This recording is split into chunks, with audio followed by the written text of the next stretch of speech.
Bismillahirrahmanirrahim. Assalamualaikum warahmatullahi wabarakatuh. Sahabat Superpedia yang dimuliakan Allah, semoga kita selalu dalam keadaan sehat walafiat. Amin. Alhamdulillah dan terima kasih kepada yang sudah like dan subscribe. Semoga selalu dalam lindungan Allah dan dipanjangkan keberkahan umurnya. Dalam video kali ini, kita akan mengisahkan kisah yang penuh warna dari seorang tokoh kontroversial yang bernama Mbah Jeki. Mbah Jeki tidak hanya memiliki kekayaan berlimpah seperti kebun dan usaha mebel, tetapi kebiasaannya dalam poligami yang aneh tetapi menghebohkan warga di sebuah desa kecil. Namun kisahnya tidak berhenti di sana. Perjalanan spiritualnya ke Mekah membawa tantangan dan peristiwa yang tidak terduga. Mohon sahabat seiman semuanya untuk mendengarkan video ini sampai akhir agar tidak terjadi kekeliruan dan salah. Nama-nama dalam tokoh ini saya samarkan. Sahabat Superpedia, tentang Mbah Jeki, sosok yang mampu mengejutkan dan menginspirasi banyak orang. Sebelum menyimak cerita ini, sempatkanlah menulis sholawat kepada baginda Nabi Muhammad SAW di kolom komentar sebagai tanda penghormatan kita kepada beliau. Allah Subhanahu wa Ta'ala berfirman dalam surat Al-Ahzab ayat 56, sesungguhnya Allah dan para malaikatnya bersolawat untuk Nabi. Wahai orang-orang yang beriman, bersolawatlah kamu untuk Nabi dan ucapkanlah salam dengan penuh penghormatan kepadanya.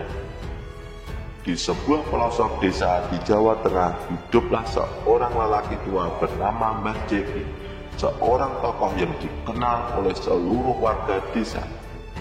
Walaupun nama aslinya bukan Jeki, semua orang mengenalnya demikian. Di usia yang lebih dari 65 tahun, Mbah Jeki adalah seorang kakek dari beberapa cucu yang telah hidup mapan dengan harta yang melimpah. Ia memiliki kebun yang luas, sawah dan kebun yang subur, serta usaha mebel yang sukses dan kaya raya. Pada masa muda Mbah Jeki dihabiskan dengan kerja keras. Ia tak pernah kenal lelah merawat kebun, menggarap sawah dan membangun usaha. Usahanya membuahkan hasil. Kini di hari tuanya ia tinggal menikmati hasil kerja kerasnya. Namun satu hal yang mencolok dari Mbah Jeki adalah kehidupan yang penuh dengan poligami, yaitu beristri lebih dari satu. Tercatat ia telah menikah sebanyak 9 kali, namun ia tetap memiliki 4 istri. Mbah Jeki dikenal memiliki kebiasaan aneh. Setiap kali ia berniat menikah lagi, ia selalu menceraikan salah satu istrinya. Biasanya istri ketiga atau keempat yang dinikahinya secara siri. Ia memastikan bahwa istri yang diceraikannya tidak hamil agar tidak menanggung beban atau biaya hidup anaknya. Suatu pagi di rumah besar Mbah Jeki, istri pertamanya, Nyai Jeki, mengingatkan suaminya itu agar berhenti dari kebiasaan anehnya. Beberapa kali saya sudah bilang, jangan nikah lagi, usia kita sudah tua, apa tidak cukup dengan istri yang ada, keluh Nyai Jeki. Mbah Jeki hanya tersenyum sambil menyeruput kopi hitam kesukaannya. Nyai, hidup ini untuk dinikmati. Saya punya harta, saya punya karisma, kenapa tidak? Nyai Jeki menggelengkan kepala, merasa tak berdaya menghadapi suaminya yang keras kepala. Beberapa waktu lalu, Mbah Jeki mulai menggoda seorang gadis muda berusia 16 tahun. Dengan karisma dan hartanya yang berlimpah, ia berhasil menarik perhatian gadis tersebut. Nama gadis itu Atik. Bah, saya merasa tidak enak dengan keluarga saya. Merasa pasti tidak setuju, kata gadis muda tersebut. Tenang saja, Tik, harta saya cukup untuk mengurusimu. Kamu akan hidup bahagia dengan saya, rayu Mbah Jeki. Meskipun istri pertama dari istri kedua Mbah Jeki tidak suka dengan keputusannya, Mbah Jeki tetap menikahi gadis muda tersebut. Bagi istri-istrinya, hubungan ini terasa janggal, seperti kakek dengan cucunya sendiri. Namun, Mbah Jeki tetap pada pendiriannya. Istri-istri Mbah Jeki hanya bisa saling pandang, merasa tak berdaya menghadapi keputusan suami mereka yang tak bisa dibantah. Setelah menikahi gadis belia itu, Mbah Jeki memutuskan untuk menunaikan ibadah haji bersama dua istri terdahulunya. Istri barunya tidak diajak karena dianggap tidak penting baginya. Selama perjalanan ibadah haji, tidak ada kejadian aneh yang menimpa Mbah Jeki. Mereka melaksanakan segala kewajiban dengan hikmat dan tulus.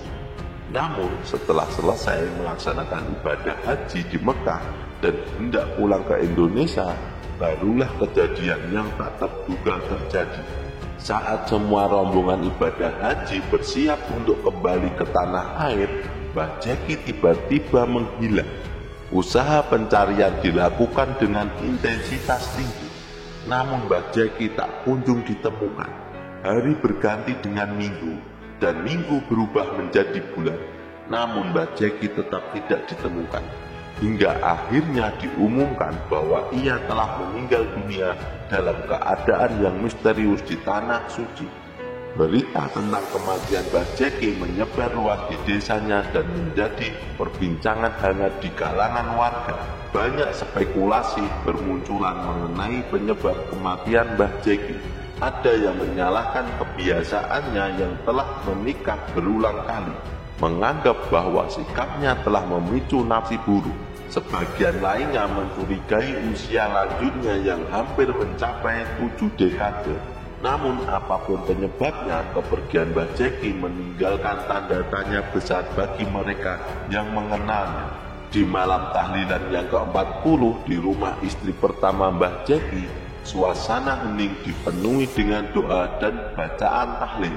Para keluarga dan tetangga telah berkumpul untuk mengirim doa kepada arwah Mbah Jeki dengan harapan ada kabar dari pemerintah Arab Saudi tentang nasibnya.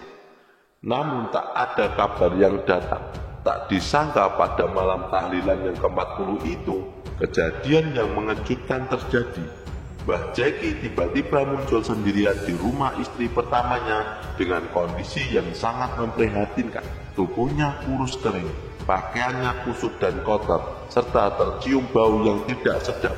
Penampilannya yang mengerikan membuat para tamu yang hadir ketakutan. Bahkan ada yang berlari meninggalkan acara tahlilan karena mengira Mbah Jeki adalah hantu.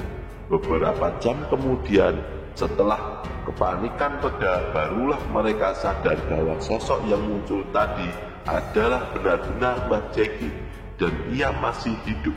Kehadirannya membuat seluruh warga desa terheran-heran. Mereka bertanya-tanya, bagaimana bisa Mbah Jeki pulang dengan kondisi yang demikian memprihatinkan? Pertanyaan ini menjadi bahan perbincangan hangat di antara mereka.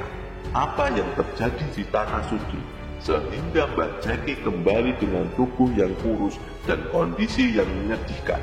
Apakah ada cerita di balik kepergiannya yang mengubah seperti ini? Keluarga dan warga desa pun bersiap untuk mendengarkan langsung dari Mbah Jeki sendiri tentang apa yang dialaminya selama di Mekah dan alasan pulang dengan keadaan seperti ini. Mbah Jeki akhirnya bersedia bercerita kepada salah satu anggota keluarganya. Dengan suara lirik, Mbah Jeki menceritakan pengalamannya yang tak terduga di kota Mekah. Ia tergoda oleh kecantikan wanita-wanita yang banyak di sana, sehingga akhirnya mengikuti mereka ke suatu tempat yang asing baginya. Tempat itu sangat aneh, seperti alam jin atau surga yang tak terjelaskan. Di tempat itu Mbah Jeki dihadapkan pada pesta pora dan kesenangan yang menggoda. Ia merasa godaan untuk menikmati waktu dengan para wanita cantik tersebut. Namun setelah bersenang-senang, ia menyadari bahwa ia sudah terpisah dari jamaah haji lainnya. mereka semua telah kembali ke tanah air, meninggalkan Mbah Jeki sendiri di Mekah. Kesadarannya bahwa ia terpisah dari rombongan membuat Mbah Jeki panik. Ia segera mencari bantuan dari dinas tersebut untuk dapat kembali ke Indonesia.